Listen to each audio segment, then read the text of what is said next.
What's going on, everybody? Let's Talk Jets Radio. Hope you guys are all doing well, enjoying some nice weather. Quick video here, long off season, not a whole lot to talk about. Probably not going to be a whole lot to talk about until we get to training camp. Although I saw Lazard put out some tweets today making it sound like he's staying put, so lovely there. But yeah, hopefully things stay pretty quiet. No injury news, no trade news with Breece Hall or anything like that. But this video is just going to talk about the upcoming year and what would be a successful season for the Jets versus a failure, or possibly even something relatively in between, because it almost feels like, it seems like this has been debated a lot already. And it feels like there are a lot of fans that have this mindset of putting a win total on it and saying this will be success or this will be failure.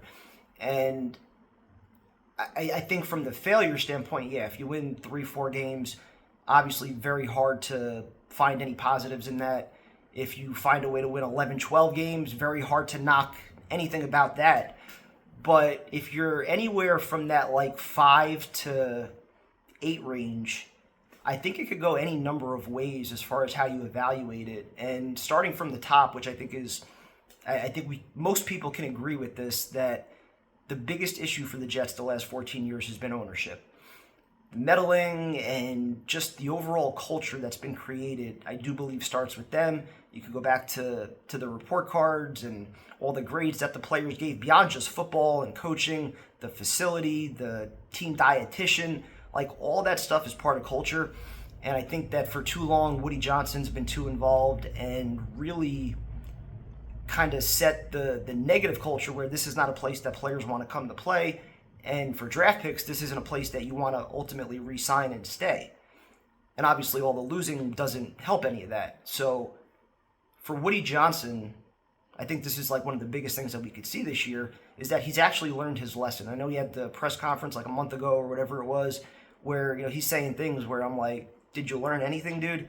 But if he can ultimately stay out, let Aaron Glenn do things his way, show that he has learned from the failures of the past, I think that would go a long way in starting to rebuild the culture. Obviously, Glenn has a lot to do with that and many other things, but if the owner can take himself out of the equation, I think that's a very good start. And I know also, like, I had a lot of questions just about the search in general because, we hired a former fired GM to ultimately run it. And then a lot of top candidates seemingly didn't want to come here. So you start asking yourself, like, was this just another regime that was hired because they could be good yes men or because they were actually the best candidates for the job? So a lot of my negativity early on was kind of centered around that belief. Now, with Muji this year, you're probably not going to learn a whole lot. This offseason really wasn't designed to, sign impact free agents or, to make a run this year, go after the playoffs. I think it was a lot of low risk, high reward type of moves that, could ultimately lead to, players re-upping here, staying long term, but it also gives you a chance to evaluate a lot of what's currently on the roster right now. So not a ton that I think we're going to learn about Muji this year. You hope that he's somebody that could definitely work hand in hand with Aaron Glenn and get him what he needs. You hope to see signs that this was a good draft class as well, just, as far as the process that they went into for this draft.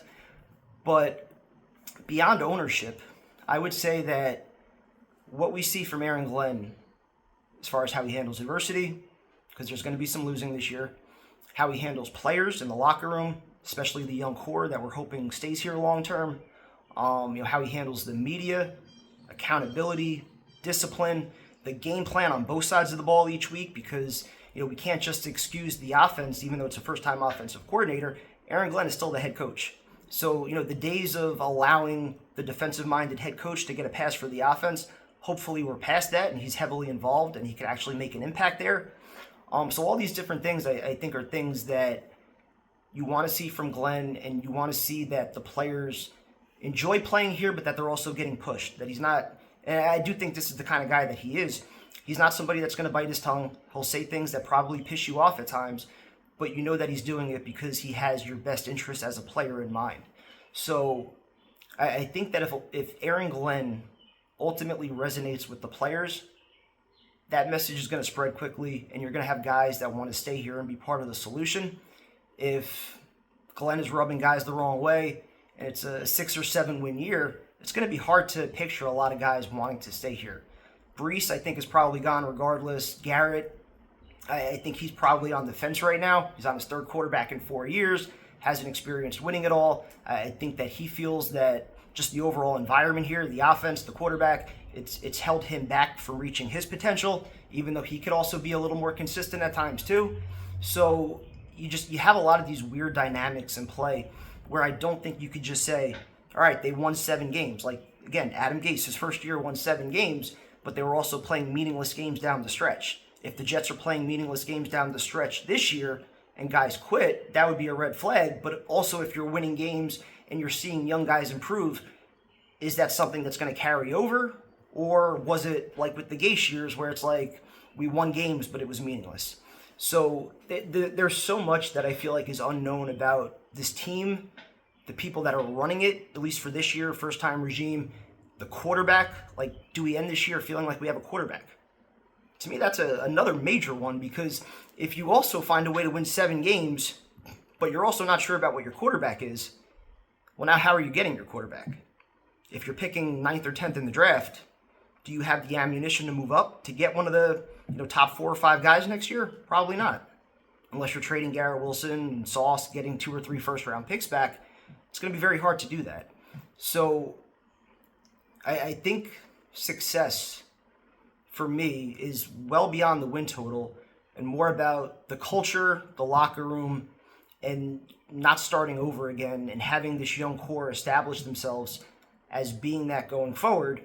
And I think a failure would be ultimately having to rip the Band-Aid off at the end of the year and truly start over, not knowing who your quarterback is, and possibly missing several other pieces as well. So hopefully you guys enjoyed that little rant there.